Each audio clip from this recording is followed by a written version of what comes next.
Għal-Moviment Kristu Iva divorzju le daw kollha li fir-referendum ta' 28 ta' Mejju se jivvutaw iva għad-divorzju mhumiex insara ta' veru għaliex skont huma qed imorru kontra dak li qal Kristu. Jekk int m'intix nisrani għala kart illi tmur il-qudies filgħodu u mbagħad filgħaxija tagħmel dak li jfettillek. Jekk inti vera nisrani u qalbek tħabba tal-Kristu, ma tistax tmur kontra l-kelma tiegħu. Clyde Attard mill-Moviment Kristu Iva divorzju le qal li Alla jaf x'inhu l-aħjar għalina u mhux insensittiv għad-batijiet li jista' jkun hemm fi żwiġijiet. Qal li d-divorzju ma jistax jiġi mqabbel mal-annullament li tagħti l-Knisja. Qal li annullament jingħata għax skont l-Iskrittura Ġesu jgħid li dan isir f'każ ta' żwieġ ħażin.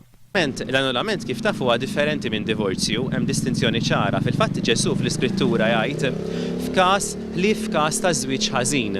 U hemmhekk fil-fatt huwa dan il-każ fejn il-Knisja permezz tal-awtoritajiet u tal-kriterji tagħha tista' tagħti annullament. Il-kwistjoni tad-divorzju hija segwita minn diskussjoni oħra dik dwar il-koabitazzjoni. Ovvjament aħna ma nistgħux inkunu favur il-koabitazzjoni, aħna rridu nkunu favur iż-żwieġ dejjemi li jibqa' dejjem. Fl-aħħar sigħat il-Ministru Carmelo Mifsud Bonnici għamilha ċara li jkun xi jkun ir-riżultat ta' referendum, il-Gvern sal-aħħar tas-sena irid idaħħal liġi tal-koabitazzjoni.